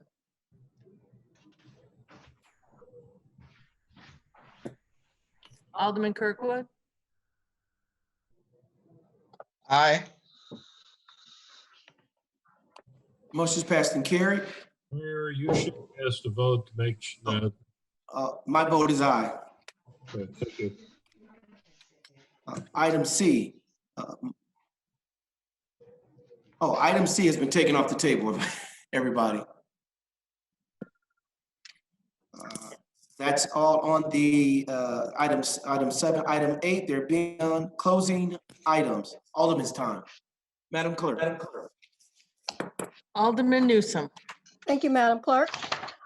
First of all, I would just like to thank all of our first responders, our police, fire, public works, and city staff, everyone that has been stepping up during these challenging times that we've had. To the city employees, Clerk Kelly, Deputy Clerk David Patterson, David and Jane, and Thomas and Tina and her staff that have been working since last week to make sure that we could do these virtual meetings. I just want to say thank you. And then I just want to send my prayers out to all the hospital and medical facilities, doctors and nurses and aides, all the essential staff that are working tirelessly with this COVID-19. And not only those patients, but the patients that are in the hospital suffering from other ailments. my prayer is that they will continue to be covered and that they step out of their homes every day to take care of those in need. And when they come back home, not knowing for sure if it's going to be an impact on their families, that they're bringing something back home to them. So my prayers go out to them. And then to all the essential businesses that have employees that are working on our behalf so that we can have the essential needs that we have need of each and every day. So my thanks go out to them, my gratitude go out to them, and my prayers go out to them. And on another note, our yard waste. Now that people have been home, they're starting to do some yard work and raking leaves. I've seen some raked to the curb. This is not yard leaf pickup season. That's done in the fall. So they'll have to purchase some yard waste bags and get those stickers so that their yard waste can be picked up. And you can buy those stickers from Ace Hardware, Jewels, or Walgreens, or you can get them from Advance, their office in the city of Waukegan. And to purchase those stickers, cost of them are $2.51. So to all those that desire to get out there and do the yard work, their bags must have a sticker on them in order to be picked up. And then also I received an email this week regarding car burglaries in a particular neighborhood. I'm not sure if it's going on other sections of the city, but I just want to encourage residents to make sure you lock your car doors. Do not leave your keys in the cars, because I got the information that a car was stolen, but then they failed to say that they left their keys in the car. So these are crimes of opportunity. So if you make sure you have your doors locked and you don't have anything of value visible so that people can come through, they won't take or break into your cars. And usually these burglaries are just, the car doors are unlocked and then they go through and ramshack and take whatever they want out of there. So please be mindful. Even if your cars are in your driveway, back of your yards or whatever, make sure your vehicles are locked. And that's all I have. Thank you. Alderman Turner. Great, thank you, Alderman Newsom, for touching on the yard waste situation. Excuse me, I also want to point out that Advanced is not doing the large item pickup, the mattresses and couches and TVs and such and so forth. Also, the city yards is not open to the public for the drop off of electronic equipment. You have to make other arrangements. We are all operating at a less than skeleton crew, and I got to give big kudos to the city staff, as Alderman Newsom mentioned, all of the administrative staff that basically works directly under the mayor, but also our public works department, our code compliance department, which is running one person per day to cover the entire city. They're doing a fantastic job. Public works is on skeleton crew. They're being as responsive as they can be. So everybody's pulling together and putting in extra effort. I appreciate that, as I'm sure the entire council does. Again, the advanced disposal was not picking up the large items. Don't take them out and leave them on your curb. In my ward, some of those things, if I can move them, I'm taking them and putting them back up in your yard and so forth. But they just, take them, put them along the side of the house, behind the house or something. When this situation begins to normalize, then we'll be making those bulk pickups again. Also, even though we're doing the social distancing, I sit in my car by myself and I ride the ward. I continue to be in the 6th ward each and every day. I'm constantly out there patrolling. If you don't see me riding around, if you want to contact me, my preferred method is that you call me at 847-445-3788. But I'm also responsive to Facebook, Messenger, to text messages, and to emails. So, and even on LinkedIn. So no reason that you can't reach me, and I'm extremely responsive. And then a question for the mayor and others. since this seems to be a very good medium for conduct of the city council meetings, I had scheduled a ward meeting for the month of May. I'm wondering if maybe we can use this Zoom medium for our ward meetings. Is that something we can do, or is there some What restriction? I'll do is. Hold on, let me unmute you. I can find you. Alderman, can you hear me? Yeah, Yes. you're All right, good. well, let me speak with Eric and David. It took a lot of maneuvering for us tonight. Let's just take a look at it. I preferably, if we have to go to this, well, we are going to have to do this again for the next council meeting. Let us work the bugs out first, sir. That would be, if we have to continue in this virtual space. Right. Let us work the bugs out first. As you can see, even tonight, even from a dry run, we had to still have some technical difficulties. So before we start looking at ward meetings at this approach, let us work on all the necessary bugs on our end first, and then we move forward. But I'm hoping after April 30th that all of you, did you schedule these meetings beyond that date? Right. Well, you can't be in the same space anyway, so you're gonna have to do it that way. Okay. But if we have to go this route, hopefully within the next meeting or next couple of meetings, we'll have all the things worked out so it'll be seamless, not only for you, but also for the residents. Great. Thank you very much. Okay, Yes, sir. last but certainly not least, several people that I know and know of in the city and within the city ranks have been diagnosed with the virus. And I want to say this in all sincerity, no empty words of thoughts and prayers. I am literally praying for everyone that I know particularly, and everyone in general. And I want to thank you. That's it. Alderman Rivera. Thank you, Madam Clerk. Can you hear me? Yes. Okay, thank you. Well, I would like to echo Alderman Newsom's comments regarding that these are very difficult times. A tremendous amount of things does have to go out to our first responders, the police department, the fire departments, the hospital staff.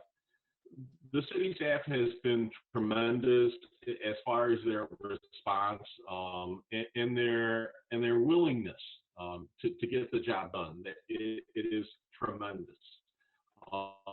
And we just have to keep reminding ourselves that it is a tremendous effort, but it's everyone's efforts that are to combat our current situation and succeed. And succeed we will together. We need to stay at home, stay safe, make you check on your neighbors, please. Thank you very much, and God bless. Alderman Florian. Thank you, Madam Clerk. I'd like to also join Alderman in thanking the city employees, the healthcare workers, the essential workers who've all been doing their best to keep us going in this difficult time that we're experiencing. I want to offer my sincere condolences to any of those who have lost loved ones due to this virus, and those who have suffered job losses, health issues, all the things that are going on as a result of this virus that's created this pandemic. I was lucky enough to participate in a webinar on Saturday about the COVID virus, and I learned some interesting things. If you're over the age of 50, you are 2.5 times more likely to progress to a severe case of COVID, needing a ventilator. Males are 1.3 times more likely to get the virus. Smokers, 2.5 times more likely. If you have COPD, you're 2.5 to 11 times more likely to get it, and kidney disease, 2 to 16 times more likely. Surprisingly, 60% of US adults have at least one underlying health condition, and they have a 79% greater chance of needing ICU, a ventilator, etc., if they get this disease. Also, surprisingly, 25% of people not show any symptoms at all if they have this virus. Symptoms often are fever, cough, dry cough, fatigue, chills, dizziness, headache. Very rarely is there nausea or vomiting or diarrhea like you usually is with a normal virus. So, what can we do if we do contract it? Some of the best treatments, believe it or not, are vitamin C and vitamin D. They're finding that those people in New York hospitals that are treated with vitamin C initially were much more likely to recover quickly and not progress to such a severe situation. They did significantly better. It helps a tremendous amount, but it's not highlighted because it's not a sexy drug. It's not something you can patent. So all of us. So wash your hands, stay home, take care, and thank you.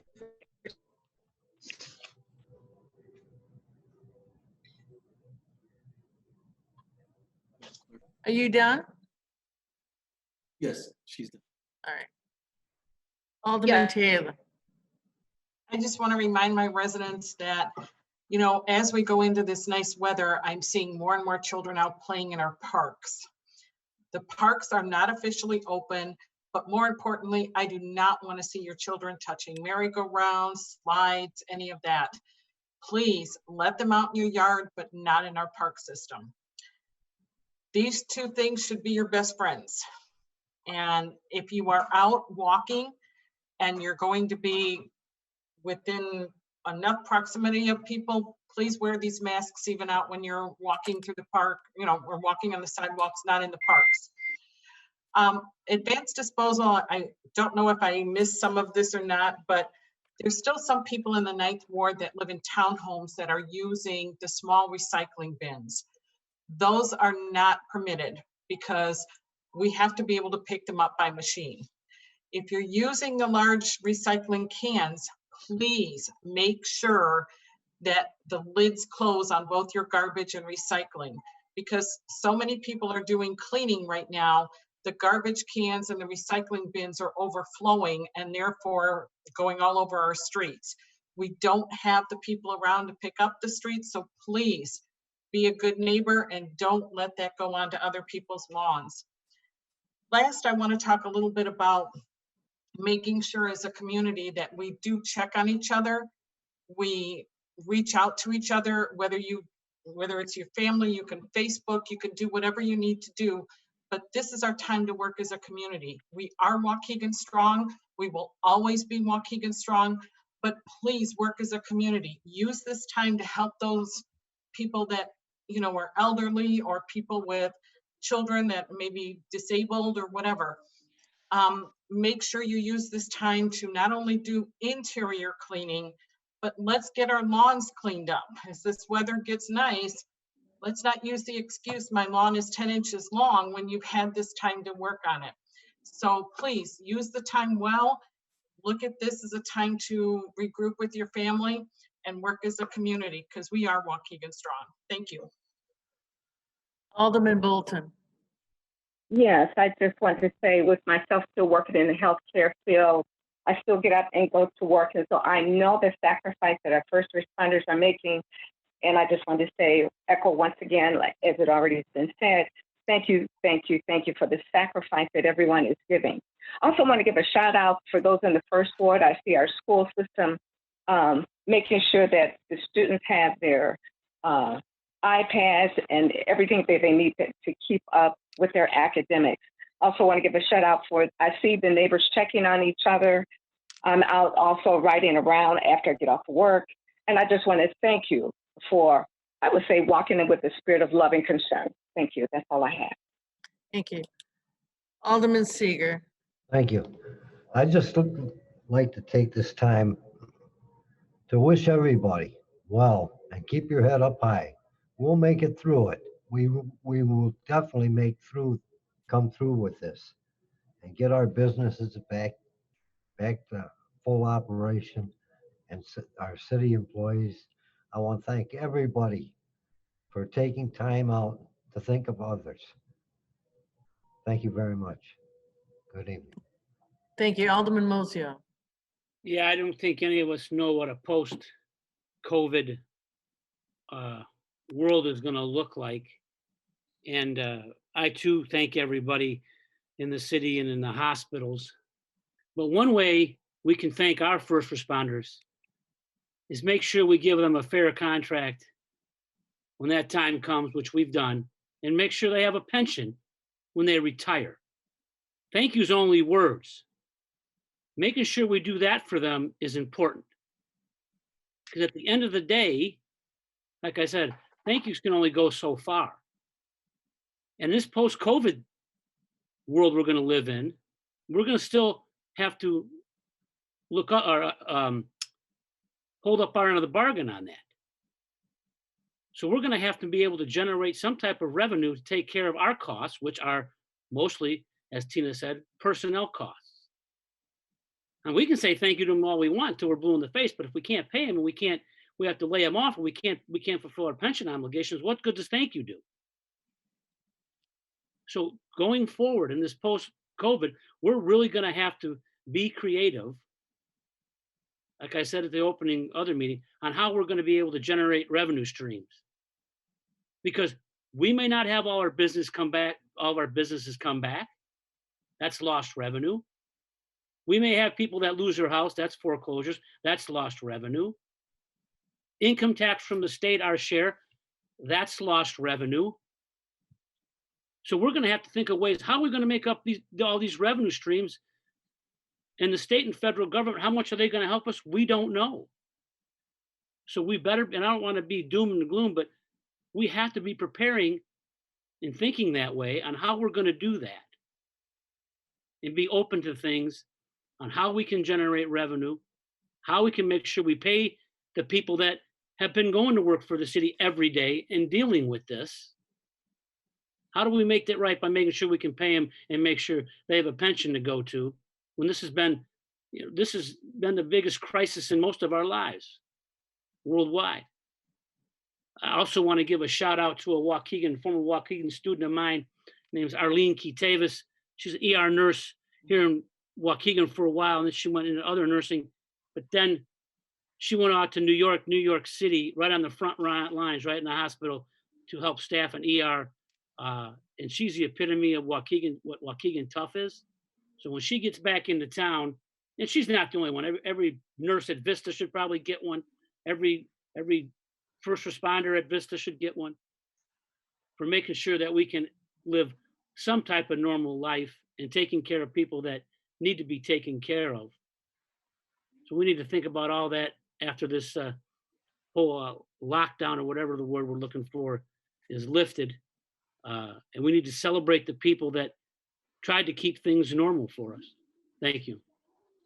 Thank you. Alderman Kirkwood. Good evening, everyone. It's good to see everyone for a change. Just want to echo what some of my colleagues have already said. We need to continue to keep a safe distance from each other as we go out and about, even in our ward. Also to reemphasize about Advance in terms of they're not picking up the bulk items, nor is our Public Works picking up brush. So I would ask that we don't put any brush out at this time until they give us the okay that they're going to be doing that. Also, we want to make sure that we exercise caution as we do go into some of our stores. Some do have the 6 feet line, some do not. There's been changes. I know I've been to Walmart where they only let so many people into the store. So we need to continue to do that.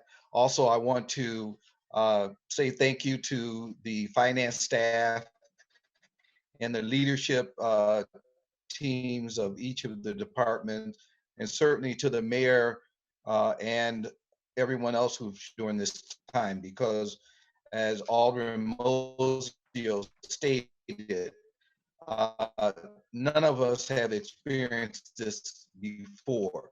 So we want to be careful. And then we also want to continue to pray for those families who have lost loved ones or people that have contracted the virus strong, and do all that we can to get through this situation. Thank you. Thank you. That's it, Mayor. All right, everybody, I'm going to close out by saying, one, as I said the other day, it is awesome seeing all of you. I shouldn't say, I thought I would never say I miss, but I do miss seeing us on those first and third Mondays here. But to everybody's point, it only lets us appreciate what we have in front of us. So it's awesome seeing everybody. You guys continue to take care of yourself. Now, as we tell everybody, I need for you to take care of yourself so we can continue to run this community. Each and every last one of you, you're important. As you tell me, don't go no place, don't do this, I'm telling you to do the same thing. We have a lot of work to do ahead, a lot of work to do. But as Greg said earlier, I'm optimistic. It's going to get done. One way or another, we'll find a way to get it done. To the public out there, you have an incredible bunch of leaders who guide this city with dignity and respect, with admiration, and to do the right thing for each and every ward. So they are to be appreciated. But we need for you to continue to do the right thing. Stay at home. Try to take care of yourself. Limit your social distancing.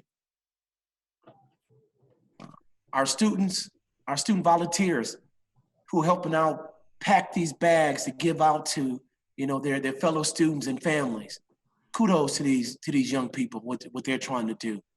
To the teachers, administrators who are volunteers, thank you very much.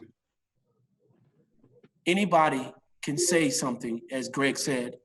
A thank you goes, but you're doing the work that's necessary for this community to move forward. We might not be where we want to be, but thank God we're what we used to be. And I can assure you, I saw in a commercial at ESPN, they was talking about doing this together. We are doing this together, but more importantly, we're doing this the Waukegan way. And that's Waukegan strong. You guys take care, be blessed, and I will see you all throughout the community. If I don't see you, I'm definitely going to hear from you. But I trust that we'll see you guys this time back here. April, what is our next meeting? April 20th. April 20th, everybody, will be the next meeting as it stands today. It might change depending on, but as it stands today, April 20th, same time, 5 o'clock. So April 20th, 5 o'clock at this virtual space that we're in. You guys have a great evening. Motion by Alderman Florian, second by Alderman Rivera to adjourn. All those in favor, raise your hand. And aye. The ayes have it. Motion passed and carried. Thank you very much, Mayor Cunningham, Jenny Kilkelly, David Patterson, Waukegan Strong out. Bye-bye. Bye. Bye-bye.